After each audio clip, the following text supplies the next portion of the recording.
nagmumula sa Presidential Communications Operations Office. Kasama ang Philippine Information Agency, Philippines News Agency, Philippine Broadcasting Service, Radyo ng Bayan, IDC, at Telebisyon ng Bayan. Narito ang Radyo Vision.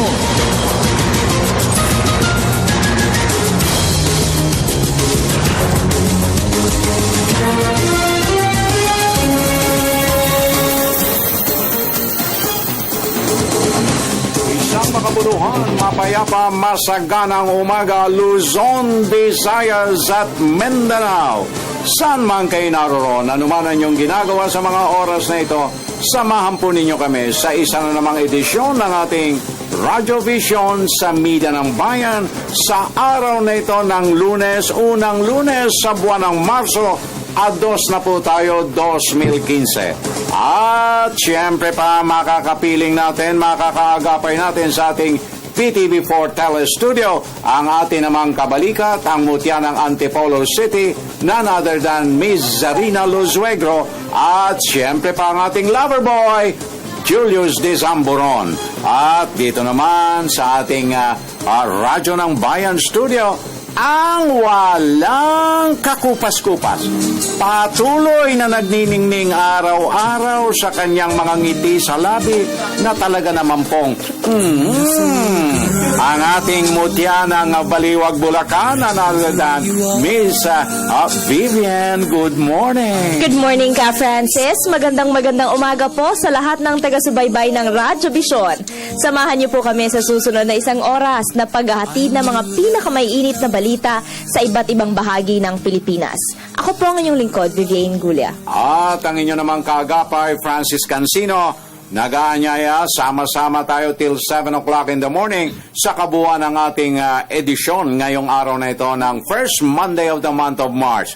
At kalakip na rin yan, mga kaibigan, ang ating pagpapakawala ng mahalagang paglilingkod na pambayan at ang siyempre pa, mga kaibigan, ang pagtalastas natin sa ilang mga mainit na usapin na nakalatag sa ating mga pahayagang pangumaga at ang ating featured guest sa ating hapag ng talastasan napapanahon. Kaya po, tuloy-tuloy ang inyong pagsubaybay at sama-sama tayo. At syempre pa, Vibs, ang ating service line. Yes, maaari po kayong mag-text sa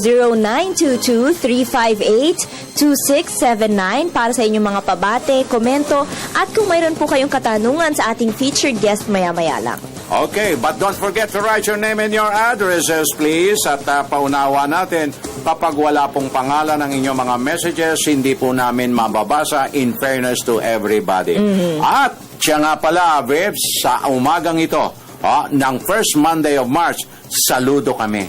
Yes. Nagbibigay pugay ako, tayong lahat sa ating mga kababaihan. Lalo na kay Vivian at kay Zarina. Okay, Happy Women's Month! Happy Women's At syempre Month, sila yes. Lane. Kasama sila Lane, si Boy George, ang ating ikangay pagkilala, si Elena, yung pinakamasipag natin dyan. Of course. At sa mga nanay nanonood at nakikinig sa atin, lalo na Happy Women's Month po Ayan, sa inyo. mga dakilang kababaihan Yes, ng oo. ating lipunang ginagalawan. At saludo kami. Buong buwan na ito ng Marso, ilalaan natin sa pagkilala sa ating mga kababaihan. At isa pa, Vets, isa pang mahalaga na dapat bigyan natin ng pagtuon at pansin ngayon, Fire Yes. Prevention Month. Yung mga paalala ng ating mga kinaukulan, mag-ingat sa sunog. Mag-ingat sa sunog at huwag gumawa ng sunog, huwag maglaro ng apoy. Naku, Delikado yung paglalaro ng apoy, kaya babes, huwag mapagpaubaya. Hindi po pwede yan. Oo nga. Prevention Month. Alam mo, gusto ko lang din bigyan ng DN ka, Francis, dito sa pag-celebrate natin ng Women's Month, itong ating awareness na magkaroon ng gender equality. Tayo dito sa Pilipinas, yung mga babae sa Pilipinas, medyo fortunate pa, dahil at least medyo pantay pa. Pero sa ibang bahagi ng ating mundo, yung mga babae talagang yung iba sa kanila walang karapatan na magdesisyon para sa kanilang sarili. Yung mga lalaki ang gumagawa nun para sa kanila. So let us use this month to advocate equality para sa kanila. Pero wag na rin tayo lumayo dito sa ating bakod. Meron ding mga ilang abuses against women at sana po ito sa buwan na ito let us take the time to reflect and respect yung ating mga kababaihan. Alam mo, Vips, nakakalungkot nga yung sinabi mo Nagkakaroon ng mga karahasan sa mga kababaihan natin. Pero sa kabilang dako, tignan din natin, kami ring mga kalalakihan nahaharas. Paano kayo nahaharas? Maraming pagkakamamaya, ikukwento ko sa inyo. Kami rin dinadaan din kami sa dahas.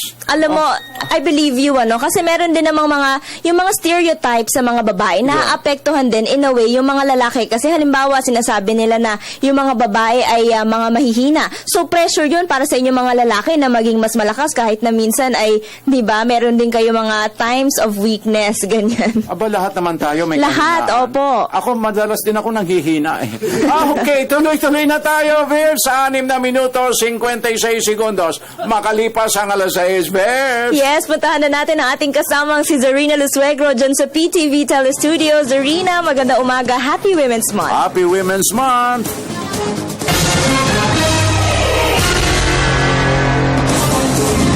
Unang-una sa hanay ng balitaan dito sa Radyo Vision, Senate President Franklin Drilon iginiit na dapat ipagpatuloy ang pagdinig kaugnay sa Bangsamoro Basic Law.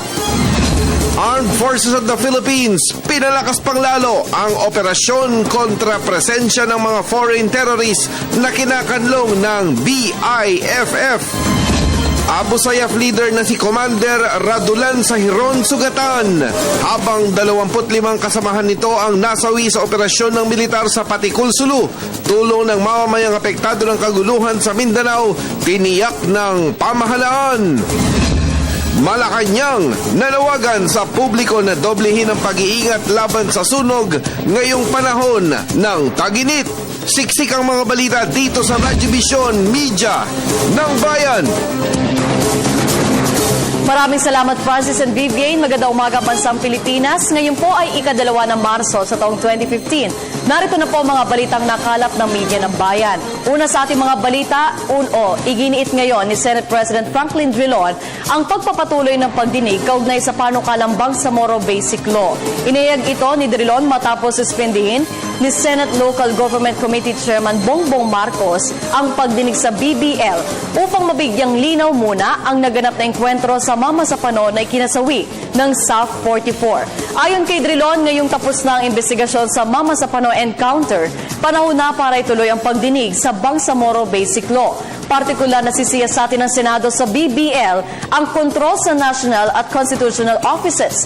Niliwanag ni Drilon na ang itatatag na Bangsamoro ay isang rehiyon din sa bansa, kahit ito'y isang autonomous region alinsunod sa ating konstitusyon. Tiwala si Drilon na mapagpapatibay ng Kongreso ang BBL sa darating na buwan ng Hunyo. Patuloy naman pong tinutugis ng AFP ang 5 foreign terrorists na umunay kinakanlong ng BIFF. Ayon kay 6th Infantry Division Commander Major General Edmundo Pangilinan, kabilang dito ang 4 na Indonesian at 1 Arabo na nagtatago umano sa bayan ng Sharif Agwa. Dagdag pa ni Pangilinan, paikot-ikot lamang po sa nasabing bayan ang mga naturang terorista sa pangunguna ni Basit Usman na itinuturing na most wanted terrorist sa bansa. Kinumpirma rin na opisyal na nagre-recruit ang BIFF ng mga kabataan na may edad 15 anyos na maging combatant kapalit ng pera at baril. Sa kaugnay pong balita, kabilang ang leader ng Abu Sayyaf na si Commander Radulan Sahiron sa mga nasugatan sa operasyon ng militar laban sa rebeldeng grupo. Bagamat binavalidate pa ang nasabing report ng Western Mindanao Command, kinumpirma naman ni AFP Public Affairs Officer Lieutenant Colonel Harold Cabuno na nasa 25 miyembro ng Abu Sayyaf ang napatay habang 27 ang sugatan. Samantala, 2 naman ang nasawi sa panig ng militar habang 24 sa kanila ang sugatan at kasalukuyang ginagamot sa isang ospital sa Zamboanga City. Nananawagan po ngayon ang Malacanang sa publiko na doblehin ang pag-iingat laban sa sunog ngayong panahon po ng tag-init. Inihayag ito ni PCO Secretary Sunny Coloma kaugnay sa pagsisimula ng Fire Prevention Month ngayong buwan ng Marso. Nananawagan ng kalihim sa lahat na tiyaking ligtas ang mga linya ng kuryente sa tahanan at iwasan ang anumang bagay na posible pong pagsimula ng sunog. Muling pinapaalala ng pamahalaan sa lahat ng mamamayan ang kahalagahan ng ibayong pag-iingat at mahigpit na pagmamatsyag sa kani-kanilang mga tahanan at lugar na pinapasukan sa pagsisimula ng Fire Prevention Month ngayong unang araw ng Marso. Sa ilalim ng temang kaligtasan sa sunog, alamin, gawin at isabuhay, nakatakdang magsagawa ang pamahalaan sa pangunguna ng Kawinahan ng Proteksyon sa Sunog, Bureau of Fire Protection, ng DILG ng mga programa at aktibidad upang masiguro ang kaligtasan ng mga mamamayan laban sa banta ng sunog, bunsod ng papalapit na panahon ng tag-init. Ilan sa mga gawain ito ang pagsisiyasat sa mga electrical wiring systems, connections, outlets at mga kagamitan sa establishmento at kabahayan at pagpapakalat ng impormasyon sa publiko kung paano makaiwas sa panganib na dala ng sunog na itinakda sa ilalim ng Republic Act 9514 o ang Revised Fire Code of the Philippines of 2008. Samantala, mga kumpanya ng langis posibleng magpatupad ng dagdag bawas sa presyo ng mga produktong petrolyo ngayong papasok na linggo. Dahil po sa pagtaas ng presyo ng imported gasoline sa world market nitong nakalipas na Huwebes, posibleng tumaas ang presyo ng gasolina na aabot sa 15 sentimos. Samantala, inaasahan naman ang rollback sa presyo ng diesel at kerosene. Ang bawas presyo sa diesel ay maglalaro sa 25 sentimos hanggang 40 sentimos kada litro, habang 60 sentimos hanggang 75 sentimos naman po ang tapyas sa presyo ng kerosene kada litro. At yan po muna mga balita hanggang sa mga oras na ito. Sa ngayon, balik na tayo kay na Francis at Vivian sa Radyo ng Bayan Studio. Maraming salamat, Zarina Lusuegro. 13 minutos, 13 segundos na makalipas ang alas 6. Tuloy-tuloy tayo, Vips. Paki-open lang ang ating aparador ng Message Center. Yes, good morning. Diyos marhay na aga. Ka Francis, Miss Vivian, kinakamusta ko lang. Ang family Peniterse, Fornoles, sa Buhi, Camarines Sur. Kamusta kayo lahat dyan from Gemma Peniterse, Pagsanhan Samar. Maraming salamat po. Maayong buntag, Sir Francis and Miss Vivian. Happy Fiesta. Santander, Cebu, March 4th, 2015 in honor of Saint Gabriel the Archangel. Maupay nga aga, Kuya Francis, Ate Vivian. Greet ko lang ng happy birthday si Evangeline Ancero, March 2nd. Today po yan, Purok 3, Barangay Carayman, Calbayog City, Western Samar from Reno, Pañares. Happy birthday! At may nagko-congratulate sa The Voice of the Philippines, Jason D. Proud to be Butuanon, Gogo, Caraga, Ondoy Lido ng Bislig, Surigao del Sur. Okay, at let's give peace a chance for reality through BBL. H. Abdullah Radiar ng Quiapo, Manila. Gandang AM po sa inyong lahat at sa mga nag-uulat sa Channel 4. Ezekiel po ito ng Batangas. Good AM po, kamusta naman po ang Mami Welby ko at Ninang Ivy. April Fernandez po ito ng Quezon Province. Miss Vivian and Sir Francis, good morning. Always po kaming nakasubaybay sa programa nyo. Pakibati naman magandang morning ang mahal kong asawa na si Janice na maagang gumigising at nagtitimpla ng kape. Ang pagbati mula sa kanyang mahal na si Giovanni Espanyola ng Boracay Island. Oy, thank you very much. Tuloy-tuloy na tayo, Viv, sa oras na 14 minutos, 59 segundos makalipas ang alas 6 at sa unang bulusok ng ating Provincial Roundup. Bayan Patrol Report!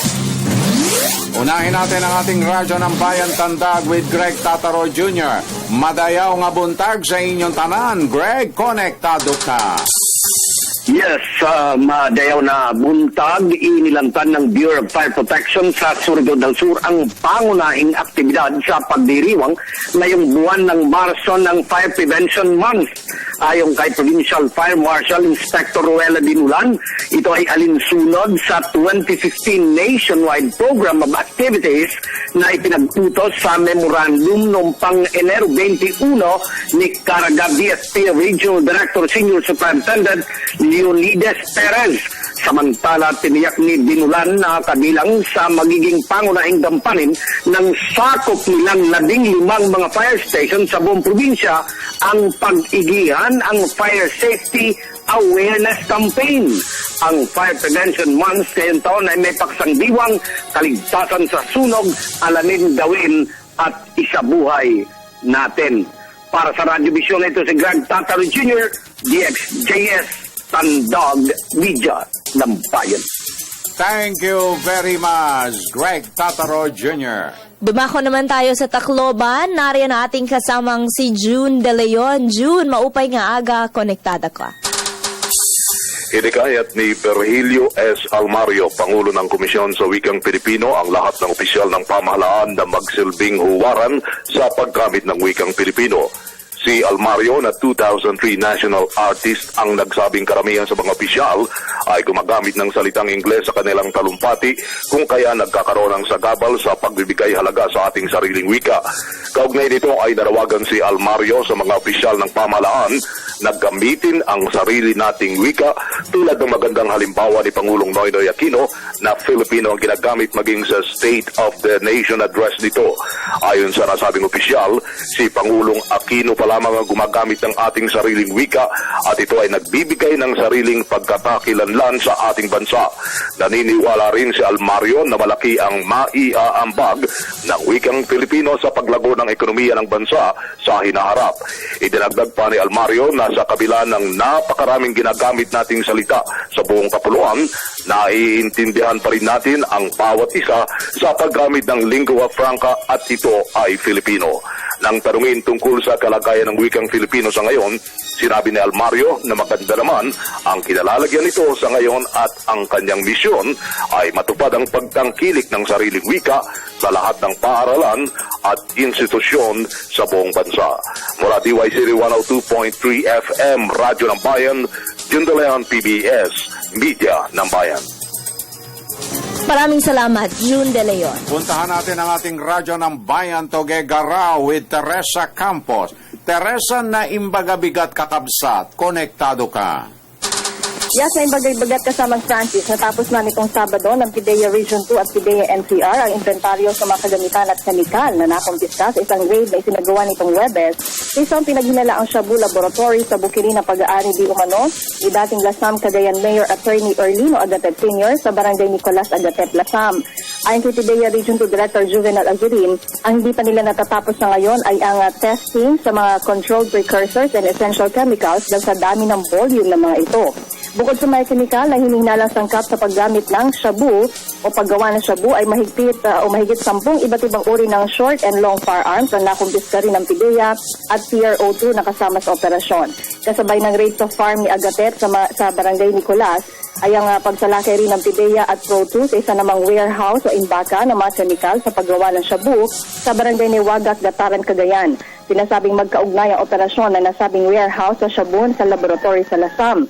Ayon kay Azurin, 5 kataon na sinampa nila ng kaso kasama na si Agatet na hanggang ngayon ay mariing tinatanggi ang naturang akusasyon. Si Agatet ay dating election officer ng COMELEC dito sa Tuguegarao City at nagsilbi ring dating provincial legal officer ng lalawigan ng Cagayan. Para sa Radyo Vision, Teresa Campos, Tuguegarao City, Media ng Bayan. Thank you very much sa Teresa Campos. Miss Bebs, Yes. 19 minutos, 49 segundos makalipas ang alas 6. Puntahan na natin ang ating kasamang si Julius Disamburon na nariyan sa ating PTV Telestudio para sa pinakahuling lagay ng ating mga lansangan dito sa Metro Manila. Julius, magandang umaga. Good morning. Good morning sa inyo, Francis at Vivian. Magandang umaga, bansang Pilipinas. O Lunes na naman, simula na po natin ang linggong ito ng nakangiti at syempre masaya para good vibes tayo lagi.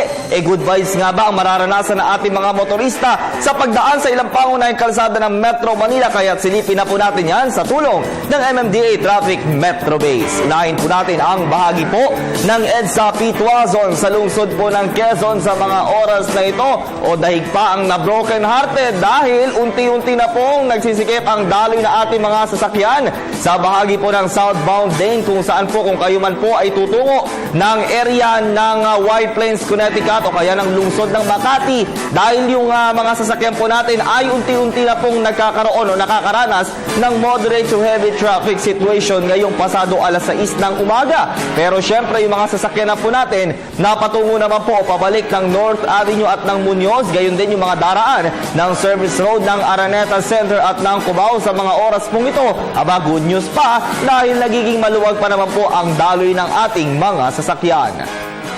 Lipat tayo ngayon sa bahagi ng EDSA Magallanes sa mga papasok po ng South Luzon Expressway o kaya po kung kayo man ay tutungo sa Ninoy Aquino International Airport sa mga sandali pong ito ay nagiging maluwag, passable pa naman para sa ating mga motorista ang inyong daraanan sa southbound lane. At syempre yung mga galing naman po ng SLEX, papasok po kayo ng kahabaan ng EDSA, partikular sa mga tutungo ng EDSA Orense at ng Ayala. Asahan nyo na po ang pagsisimula na ng build-up sa daloy ng ating mga sasakyan sa bahagi po ng northbound lane hanggang sa mga sandali pong ito.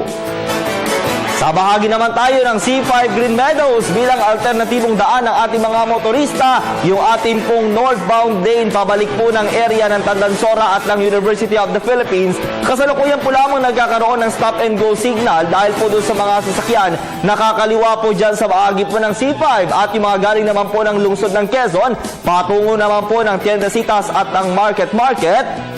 Aba, talagang nagkakaroon na rin po ng kaunting pagsikip sa daloy ng ating mga sasakyan. Pero once na nag-go po yan ay magiging green and going at passable para sa ating mga sasakyan. Panghuli na lamang, lungsod ng Maynila, dyan po sa may area ng Quirino Grandstand sa mga sandali pong ito, lalo na sa mga estudyante na maaga nang papasok sa kanilang mga eskwela at naghahabol sa kanilang mga thesis revision sa mga oras pong ito, ay nagiging maluwag pa naman ang sitwasyon ng trapiko natin, partikular sa northbound area, patungo po ng Anda Circle, Intramuros at ng Manila City Hall. Yung mga galing naman po ng Roas Boulevard, partikular sa Pier area, patungo kayo ng southern part of Metro Manila, sa mga sandali pong ito ay magiging maluwag pa naman ang sitwasyon ng trapiko. Ngayon pong napakagandang araw ng Lunes, number 1 and 2 ang ating ipinapatupad ng number coding scheme. Iwas po lamang kayo sa lungsod ng Las Piñas at ng Makati dahil huli ang kanilang pagpapatupad nito. At syempre, meron tayong window hours na magsisimula pong mamayang alas 10 ng umaga at magtatapos ng alas 3 ng hapon. Yan ang latest sa ating silip kalsada sa tulong ng MMDA Traffic Metro Base. Para sa Radyo Vision, ako po ang inyong lingkod, Julius Tisamburon, Media ng Bayan. Maraming salamat, Julius Tisamburon. Sa oras na 23 minuto makalipas ang alas 6 ng umaga, alamin na natin ang magiging lagay ng ating panahon ngayong araw. Mula sa ating kasamang si April Enerio. April, magandang umaga. Good morning. Magandang umaga, Pilipinas, sa ating mga viewers at listeners. Narito na po ang latest sa ating panahon. Walang namamonitor na kahit anumang weather disturbance sa loob o labas man ng ating area of responsibility. At ngayong Lunes, tanging mahinang hangi-amihan lamang ang umiiral dito sa may extreme northern Luzon.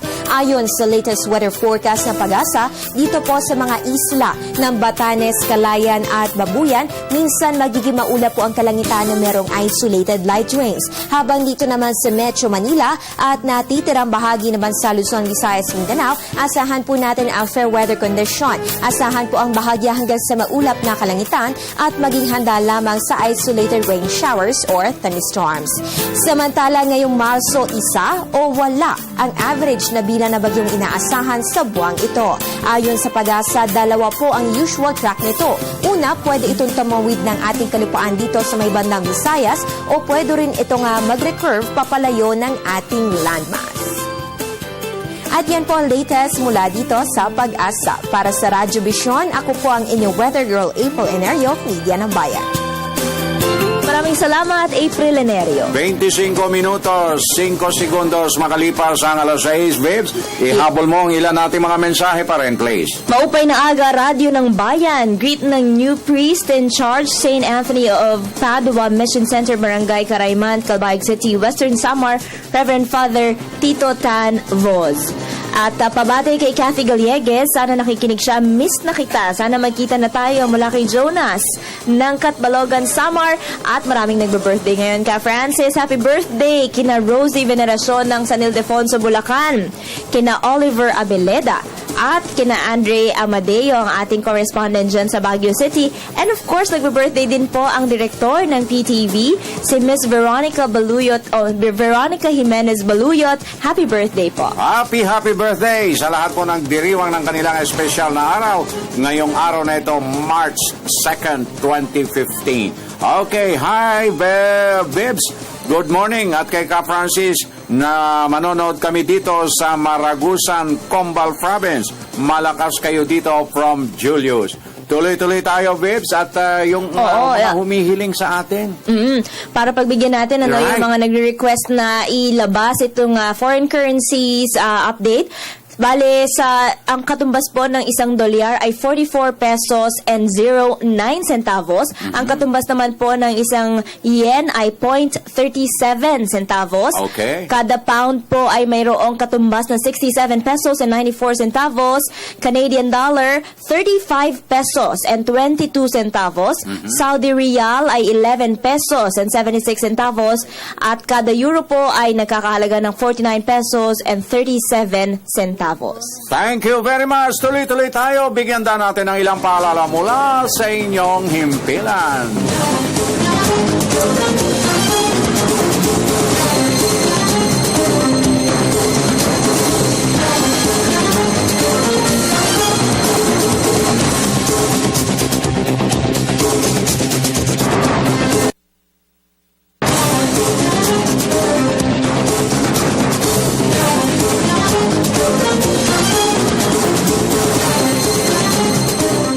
Minutos, 48 segundos makalipas ang alas 6 at sa ikalawang bulusok ng ating Provincial Roundup, Babes, puntahan na natin ang ating radyo ng Bayan Zamboanga with Elsie Molina. Elsie, muy buenos dias, amiga. Konektado ka. Dias, Pilipinas, ilang countermeasures nang ginawa ang Zamboanga City Water District nang masolusyonan ang posibleng problemang mararanasan ng lungsod sa mga susunod na araw, ang kakulangan sa tubig. Hindi pa man tag-init o El Niño, ngunit patuloy na bumababa ang level ng tubig sa diversion well ng lungsod. Dahil sa patuloy na pagbaba ng tubig, hinihikayat at hiling ng mga opisyales ng departamento ang pagtipid, lalong-lalo na ang pagbalita sa opisina nito ang mga leaking lines o busted pipes sa mga daraanan. Kasalukuyan ng lungsod ay nakararanas na ng pagrasyon ng kuryente na kung saan 4 na oras na blackout sa isang araw. Hiling ngayon at panalangin ng mga residente na huwag naman sanang ipahintulot na tubig naman ang magkakaroon ng pagrasyon. Dahil sa sobrang init at kakulangan ng tubig sa ng ulan sa watershed, patuloy na bumababa sa normal water level ang dam mula 74.20 sa 74.10. Mula dito sa Zamboanga para sa Radyo Vision, si Canilio Molina, Media ng Bayan. Muchísimas gracias, Elsie Molina. Dumako naman tayo sa Virac, Catanduanes. Nariyan na ating kasamang si Arlene Bagadyong. Arlene, magandang umaga. Konektado ka. Magandang umaga. Mula dito sa Virac, Catanduanes, maraming mamamayan dito sa Catanduanes ang nagagalak sa katuparan ng kanilang hangaring proyekto mula sa pamahalaan na sa ngayon ay nagpapatuloy ang implementasyon dito sa lalawigan. Isa na dito si Bagamanok Mayor Remigio Villaluna na nagparating pa ng pasasalamat kay Pangulong Pinoy at kay Catanduanes Lone District Congressman Sarmiento dahil sa completion ng Circumferential Road Project na sa ngayon ay natatapat ang concreting sa kanyang bayan. Matatanda ang aabot sa halos 2 bilyong pisong halaga na mga infrastructure projects ang ibinuhos ng pambansang pamahalaan ngayong taon dito sa Catanduanes. Ito ang itinutustos sa ngayon sa construction ng 15 tulay, road concreting, construction ng mga school buildings at maraming iba pa ay na rin sa ulat ng Department of Public Works and Highways na siyang implementing agency ng naturang mga proyekto. Kaugnay nito, sinabi ni Catanduanes Lone District Congressman Cesar V. Sarmiento, lahat ng proyektong ito ay tinarabaho niya at siniguro na malalagyan ng pundo ng Kongreso. Aniya malaking tulong at impluensya ang pagiging vice chairman niya sa Committee on Appropriations sa House of Congress. Aniya, tanging distrito ng Catanduanes ang nakakuha ng pinakamalaking pundo para sa mga proyekto mula dito. Binigyang diin pa ni Sarmiento ang katuparan ng national projects na ito ay nagaganap sa ilalim ng kasalukuyang administrasyon na kung kaya marapat lamang nasuportahan ang Pangulo. Para sa Radyo Vision, Arlene Odal Bagadyong, Vera Catanduanes, ang media ng bayan. Maraming salamat, Arlene Bagadyo. Puntahan na natin kagyat ang Radyo ng Bayan, Tayug, Pangasinan with Grace Acquar. Grace, na imbagabigat, kakabsat, konektado ka. Na tinawag na broadcaster ka na, like Silver ka pa, ang kapisanan ng mga broadcaster ng Pilipinas, KBP Pangasinan Chapter, sa pakikipagtulungan ng Philippine Red Cross. Ito ang nasa ikalawang pagkakataon na nais may promote ang voluntaryong pag-ambag ng dugo. Nangangahulugan din na ang broadcaster ay hindi lamang reporter at service provider, kundi maaaring manguna sa pagsalba ng buhay sa pamagitan ng pag-donate ng dugo na makakadagdag sa PRC Blood Bank. Ang Philippine Red Cross ay nakakolekta ng 33 bags ng dugo mula sa mga blood donors na binubuo ng mga local media practitioners, uniform personnel at civilian. Ayon kay Raymond Lim ng PRC Pangasinan Chapter, ang ilang bag ng dugo na nakolekta ay makatulong sa pagtugon sa kinakailangang supply na dugo na 60 hanggang 100 bag sa isang araw. Sa ngalan ng KBP Pangasinan Chapter, pinabot naman ang pasalamat ni Chairman Emmanuel Sibayan sa lahat ng mga nakibahagi sa bloodletting event. Bukod sa blood donation drive, ang KBP Pangasinan Chapter ay nanguna rin sa journalism seminar, member accreditation, environmental protection at socio-economic o socio-civic activities. Para sa Radyo Vision, Grace Acquar mula sa DWRS, Radyo ng Bayan, Tayug, ang media ng bayan. Thank you very much, Grace Acquar. Nagatid sa ating orasan, 33 minutos. Makalipas ang alas 6, Miss Bebs. Yes, puntahan muna natin muli dyan sa PTV Telestudio maya-maya, si Zarina Lusuegro. Pero bago yan, mga karagdagang pabate mula kay Michael Caderao. Good morning po, pakibate ng happy 15th birthday kay Miss Bianca Umali. Thank you, Radyo Vision. Alam mo, Miss Bebs, na napapanahon sa pagbibigay kilala natin sa ating mga kababaihan, gaya ng sinabi ko kanina, no? Lahat ng kababaihan, tayo ay nagbibigay pugay at kinikilala natin, lalo na yung may mga malalaking ambag sa ating lipunang ginagalawan sa ating bansa na ika nga talagang ngayong panahon na ito ng Marso dapat kilalanin natin sila. At ang ating feature na bibigyan ng ipagkilala ngayon ay talaga namang halos the best years of her life dedicated sa public service. Public service. At humawak ng namakatataas na posisyon sa ating pamahalaan. Oo, talagang pinapakita nitong guest natin ngayon na ang mga kababaihan ay talaga namang may capability na mamuno rin sa gobyerno. Yun ang sinasabi mo noon na ang mga kababaihan natin sa ngayon ay talaga naman nag-excel na rin. Hindi lang puro lalaki nasa magagandang posisyon. Oo, kaya dapat pantay-pantay. Pantay na pantay. Sumusobra pa nga Okay. At sa puntong ito, bubuksan na natin ang hapag ng ating talastasan. Pero bago yan, Bebs. Yes, bago yan, puntahan muna natin ang ating kasamang si Zarina Lusuegro para sa karagdagang balita. Zarina, magandang umaga.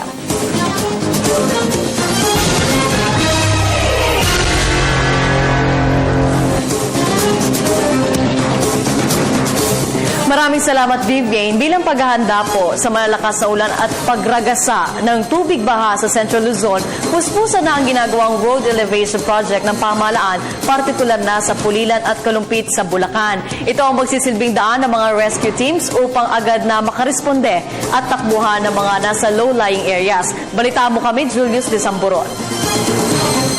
Tuwing tag-ulan, isa sa laging pinoproblema ng mga residente dito sa Pulilan ang mataas na tubig baha. Sa pagkagupit kasi ng ilang malalakas na bagyo dito sa Luzon, isa ang Pulilan-Kalumpit Road sa nalulubog ng halos 2 metro. Kaya para bigyang tugon, umaksyon na ang Department of Public Works and Highways dito.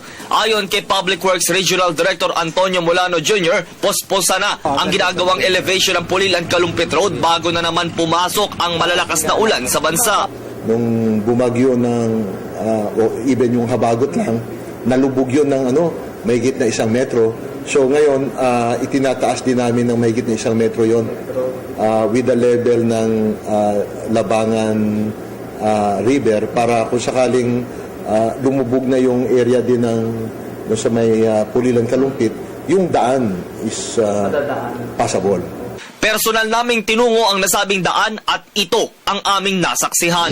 Ito pong estimate na nasa 1.5 meters to 1.8 itong kanilang kalsadang in-elevate. Kung mapapansin natin na ganito kataas halos yung itinaas ng kalsada dahil ng mga nagdaang pong mga malalakas na pag-ulan na naranasan po natin sa ating bansa, partikular po yung habagat, may halos sa hanggang leeg yung naranasan nilang pagbaha. Sakali man ma-elevate yung kalsada at makaranas ng malakas na o pagragasa ng baha, dito na ngayon, dediretso yung tubig, which is aagos siya, papunta dun sa mga damuhan at kung sakali man, hindi na maaapektuhan itong mga daanan. At magiging malaking tulong na rin ito, lalo na sa pagdadala ng mga relief goods, kung sakali man may mga maapekto ang mga residente sa mga karating lalawigan, at magiging epektibong daanan nito para sa clearing operation. Isang jeep, mahigit 1 metro yung yung itinaas kasi yun yung level ng labangan na tinitignan namin na para hindi ma-overtop yung kalsada. Kasi nung una, lumubog yun, hindi makadaan yung mga tao. Payo naman ni Pulilan Kalumpit Road Project Head at Engineer Arvin Sanggalang sa mga motorista, may kaunting abala man ang ginagawang konstruksyon, may maganda naman itong kapalit sakaling ito na ay may sakatuparan. Pag bumaha, meron silang tatakbuhan in case of emergency.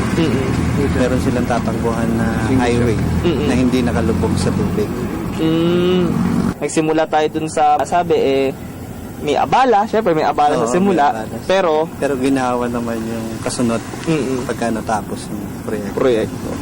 Ang daan tungo sa kaunlaran, daan tungo sa tuwid na daan ay ang pagsasaayos ng ating mga lansangan. Alam mo kasi sa improvement, laging mayroong mayroong kasamang sacrifice. For every improvement, mag-i-improve ka ng daan, may konting sakripisyo, pero hindi naman forever sakripisyo. Sa konting panahon na magsasacrifice ka, pag napaganda naman yung daan, ay para sa lahat yan, para sa tao bayan.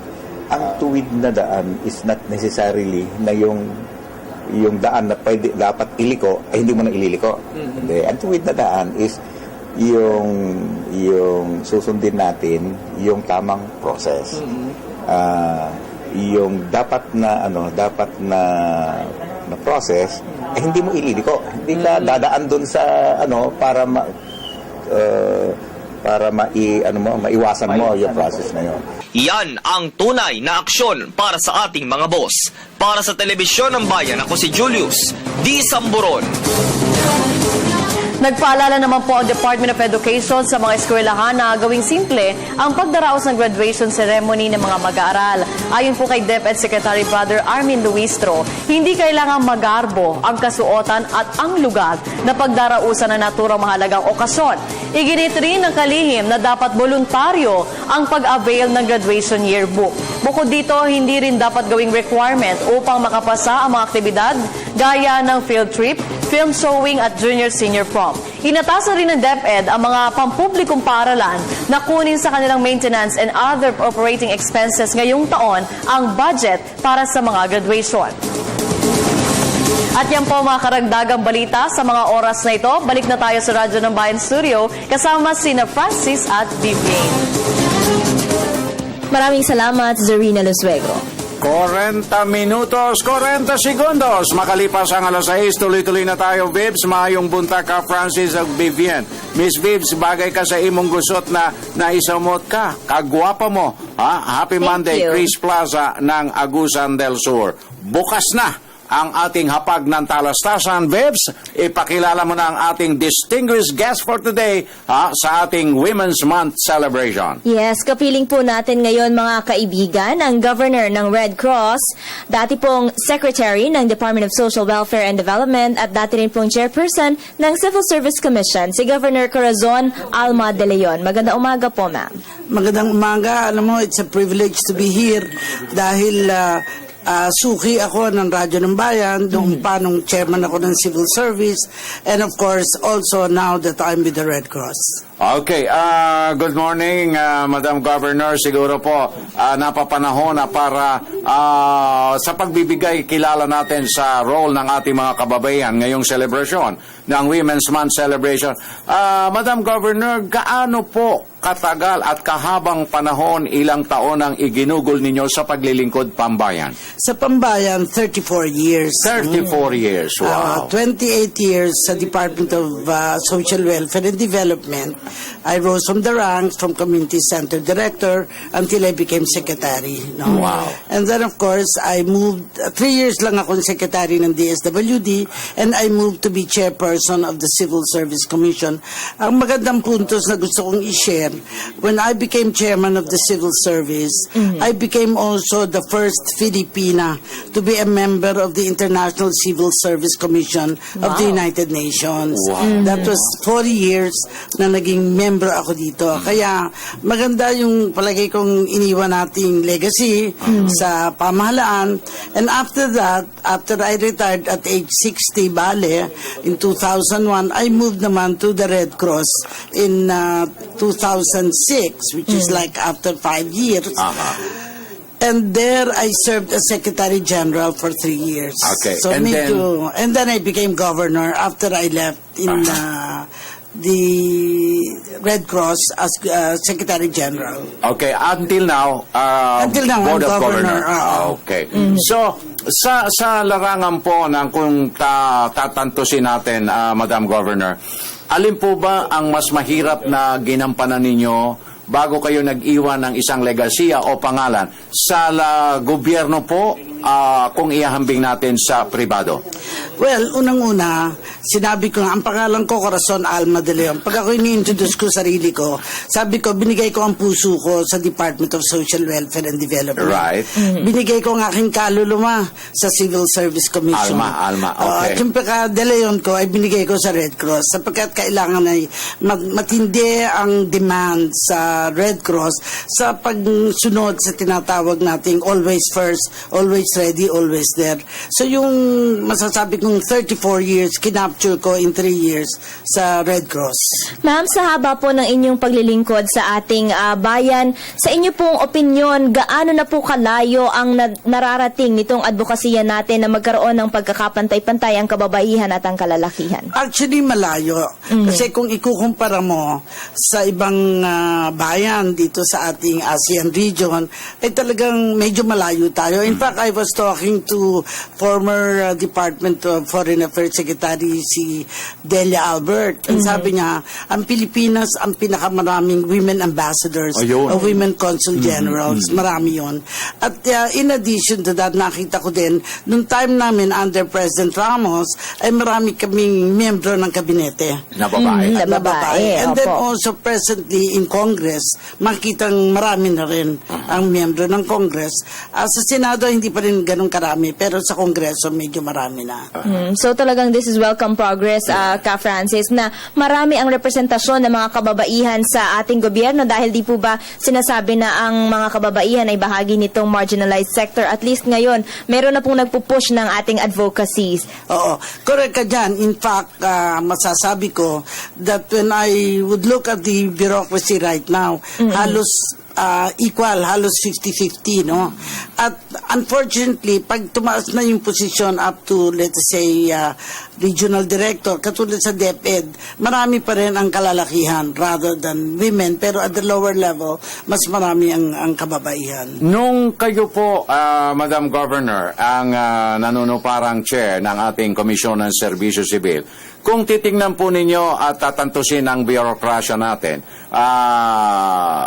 ihambing natin, hindi naman ika nga ipaghahambing, kundi kamusta po ang naging performance ng mga kalalakihan sa mga masiselang posisyon kumpara sa mga kababaihan?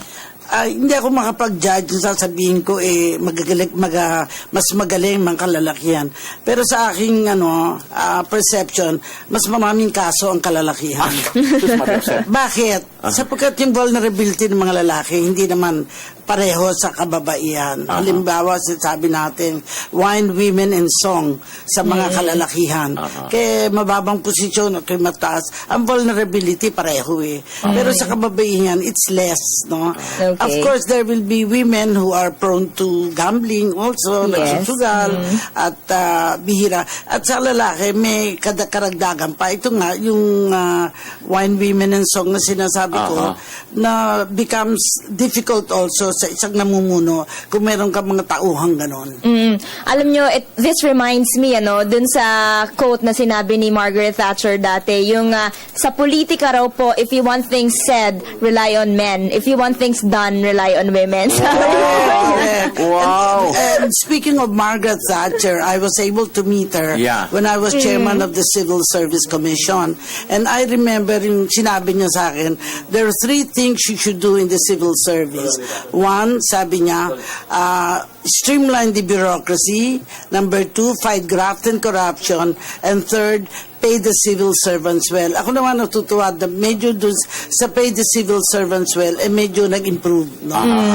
However, medyo malaki pa ang laban sa fighting graft and corruption and streamlining. Although in fairness, katulad sa DSWD, NCR, kami ngayon ni former Undersecretary Lucy Lasso ay makasama helping in the restructuring para maging angkop ang mga serbisyo ng DSWD, NCR sa na masasabing special situation dito sa National Capital Region. Kanina po, Madam Governor, sa pagsisimula ng aming Radyo Vision, nagtatalo kami ni Vivian. Ang sabi ni Vivian, ang mga kababaihan daw ay nahaharas. No, maraming mga insidente, lalo na sa iba't ibang tanggapan ng pamahalaan. Huwag na po tayong pumunta sa pribado. Ano po? Sa tanggapan ng pamahalaan, naging isang, kumbaga, realidad na kababaihan na o nahaharas. Pero ang sabi ko nga kay Vivian, kami ring mga lalaki hinaharas din. O, hindi po ba, madam? Ano po ang inyong pananaw? Alam mo, pareho kayong tama. No? In the Ayan, sense, no? diba? Tabla, ha? Okay. Ang una, tama si Vivian na sinabi niyang kaya nga tayo may anti-sexual harassment law precisely because of that. Diba? Ang mga istorya come back at 3 o'clock naman. Sa corruption naman yun. Yung 3 o'clock, 3,000 ang dadalin mo. Come back at 5 o'clock, 5,000 ang dadalin mo. But on the other hand, yung sa sexual harassment, very parang iceberg, hindi natin makita. Bakit? Yung mga kababaihan natatakot na mag-complain dahil baka yung i-complain niya ay mas nakakataas sa kanya. I had an occasion as chairman of civil service na meron kaming napaalis at natanggal sa posisyon na isang mataas na tao, kumbaga, sa isang departamento for sexual harassment. And to me, sa akin, napaka-importante ipakita na may batas tayo para doon. Kaya natutuwa ako that during my time, yung anti-sexual harassment law was passed at ito ay naging bahagi sa aksyon ng Philippine Commission on Women din. Kasi pinupush nila ito. Tsaka yung anti-rape law. Actually, marami tayong batas. And for this, I honor also former Senator Leticia Sahani. Kasi meron tayong mga papel dito na nagpapakita kung ano naging aksyon niya tungkol dito. Now siguro, Vibs, magandang mailahad ni Madam Governor De Leon yung kanyang pagsisimula na yung bang ang hamon sa inyo nung panahon na alin ba ang dapat nyong tahaking landas ang patungo sa paglilingkod sa gobyerno o sa pribadong sektor? What option ang kaagad ang kinuha ninyo? Well, unang-unang gobyerno kaagad sapagkat ang pinag-aralan ko ay social work. And therefore, because of the studies that I had made, nagkaroon akong commitment how do we improve the lives of the poor people? And alam naman natin, because of the increase of population, dumami ang mga mahirap. At kasalukuyan ay matindi ang pagtulong ng Department of Social Welfare and and development sa larangan na yan. In addition, gusto kong sabihin na may papel akong ginagampanan as faculty in charge sa Sensing Journey or Value Immersion sa Development Academy of the Philippines. Bakit? Gusto nating matrain yung mga taong gobyerno na tingnan ano ba yung muka at sitwasyon ng mga mahirap. Kaya doon natin dinadala sa mga depressed barangays, depressed municipalities where they can live really with the people para makita nila ang sitwasyon ng mga mahirap nating mga kababayan. Yes, ma'am. Yun pong inyong posisyon as DSWD, former DSWD Secretary and former chairperson itong CSC ay talaga pong malaki yan na itulong para po makita po ninyo yung kalagayan sa buong bansa. I am curious, yun po ba, kanina po kasi nabanggit ninyo na dito po sa Metro Manila ay hindi na po, or medyo pantay-pantay na po yung babae at lalaki. Ganoon din po ba ang sitwasyon sa ating mga probinsya? I would not say na pare-pareho, no? Pero itinataas na ang antas talaga ng mga kababaihan. In fact, you will see that sa mga up to division chiefs, up to directors, ay marami ng mga kababaihan at nasabi ko nga, sa larangan sa foreign affairs, ay marami talagang mga babae na. But I think the real issue right now na kailangan natin tingnan yung demand sa babae, no? Kasi executive ka nga, pero wife ka pa and a mother, the other roles, no? At kaya ako naman i-emphasize yun, nagbigay na tayo ng opportunities. For instance, when I was chairman of civil service, yung paternity leaves. Kasi bakit yung babae lang mahihirapan kapag manganganak siya? Exactly. May kasalanan din naman na lalaki doon. Kasalanan talaga. Aminado na sa'yo. Sige, amen. Okay. So, in other words, we also gave it the responsibility of the father to be able to help the mother during the period na manganganak siya, kaya merong paternity leave. Ma'am, speaking of laws po, ano po ba sa tingin nyo yung mga karagdagan pa pong batas na dapat maipasa para sa higit na proteksyon ng ating mga kababaihan? Well, ako gusto kong makita na yung sa sweldo, for instance, parang nakikita ko na kapag lalaki ay parang pinapabura na mas mataas ang sweldo. Hindi naman dapat yun. Ang nakikita ko, depende sa nature ng work. Trabaho. Dapat. And in addition, nakita ko na katulad kami noon sa Department of Social Welfare, maraming mga babae. So we had a preferential option sa mga kalalakihan naman na sumama, maging kumbaga kasama sa DSWD. And I remember meron kaming isang assistant secretary, si Ruel Lucentales. He passed away already, pero I remember na siya ay nagsimula bilang youth development worker at tumaas na nag-masters in social work until he became assistant secretary. Madam Governor, sa iniukol niyong taon at panahon sa paglilingkod sa pribadong sa gobyerno, sa pampamahalang tanggapan at gayon din sa pribadong sektor, masasabi po ba ninyo at this point in time na sa buhay niyo made na kayo at yung mga ninais ninyo, inadhika ninyo nung panahon na yon, nakamtan na ninyo at tuloy-tuloy pa rin kayo sa inyong larangan na yan? Kasi we are never a finished business. We must continue to dwell on things that we haven't done. At ako naniniwala na, as for me, time is gold. Huwag natin sayangin. At iniisip ko nga ngayon, example, I am a member of the World Association for Psychosocial Rehabilitation. Wala tayo pang programa para sa mga mentally ill. Ang umaasa kami na magkakaroon ng batas dito para karapatan din na ang mental health should be a human right. Mas strong ang advocacy ko din sa human rights dahil I was the first secretary of DSWD na nag-present ng report on the Convention on the Rights of the Child. Maraming mga rights na kailangan tingnan. Women's rights, rights of persons with disabilities. Hinawakan natin yan. Rights of indigenous people. I saw that sa Mount Pinatubo Commission. So parang nakikita ko na marami pang mga karapatan na kailangan natin paigtingin para matiyak natin na tutugunan to, hindi lang political rights but social and economic rights as well.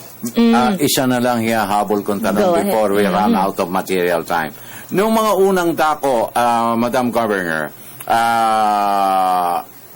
pinagbabawalan o kung hindi man pinagbabawalan, talagang hindi pinagtatrabaho ang mga kababaihan.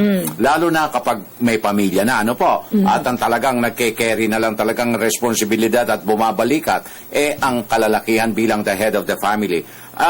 Sa ngayon po ba, talagang dapat nang magtrabaho ang mga kababaihan? Definitely. The reason I'm saying that is that iba na ang panahon ngayon, no? Hindi mo masasabi na magiging buhay yung lalaki for the longest time, no? Kung mamatay yung lalaki, hindi siya marunong maghanap buhay, mahihirapan ang pamilya. I honor my mother, in fact, dahil ang mother ko stayed at home, 5 kami magkakapatid, but in her own right, she did. Meron kaming jeep na nagpapasada, she had a store in Pasay, among other things, and masasabi ko, a homemaker par excellence dahil tinaguyod niya ang mga buhay namin dahil sa kanyang kasipagan. So, yung entrepreneurial spirit dapat nandun sa lahat ng mga kababaihan. Para malagpasan ang kahirapan. Yes. Ma'am, ako naman po, ano po ang inyong mensahe sa ating mga kababaihan? How do we break free from stereotypes po? Well, unang-una, di ba, how do we break the glass ceiling, sinasabi ko? Unang-una, kailangan talagang seryosohin ang pag-aaral para magkaroon ng kaalaman. Yes. Ikalawa, tiyakin yung kanilang kaalaman ay magamit sa karanasan na magagamit nila itong kanilang kakayahan. And number 3, maging positibo ang damdamin na may papel silang dapat gampanan sa ating komunidad. Okay. So, meron kayong additional mensahe sa mga kababaihan sa pagdiriwang natin ng Women's Month celebration? Sa pagdiriwang natin ng Women's Month, umaasa po ako ng ating mga kababaihan ay hindi lang sa bahay, nasa komunidad na sila at nasa tumulong para ma-improve po ang mga problema ng ating society. Okay. So, maraming salamat po, Madam Governor, for your time at sa mga inspirasyong ibinigay nyo sa ating mga kababaihan sa ating pagdiriwang na ito. Bebs. Thank you very much. Nakapanayan po natin, mga kaibigan, si Governor Corazon Alma de Jesus de Leon, Governor ng Red Cross at dati pong Secretary ng DSWD and former Chairperson ng Civil Service Commission. Okay, tuloy-tuloy na tayo, Bebs. Yes, puntahan na natin ang ating kasama ang sina Zarina and Julius dyan sa PTV Telestudio. Maraming salamat, Vivian. Sana po ay natulungan namin kayo sa mga balita at impormasyon na aming handog ngayong umaga. Muli, ako po si Zarina Resuegro. Dahil Luzon, Visayas at Mindanao ang aming sakop sa paghahatid ulat, ito po ang pinagsanib na puwersa ng radyo at telebisyon. Ito po ang Radyo Vision. Ako po si Julius de Samoron. Hanggang bukas pong muli, balik tayo dyan sa Radyo ng Bayan Studio.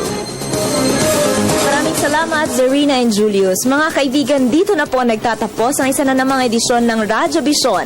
Pero po, para sa mga katututok lang, maaari po ninyong panoorin ang aming delayed telecast mamayang alas 12 ng tanghali o online sa www.ptv.ph. Mamaya po alas 12 sa IBC Channel 13. Ako po ang inyong lingkod, Vivian Guya. Happy Women's Month. At ang inyo pong kagapay, Francis Cancino, minsan pa nag-iwan na isang mapayapa, masagana at magandang umaga. Have a nice Monday ahead of us. God bless. Until tomorrow, maraming salamat po.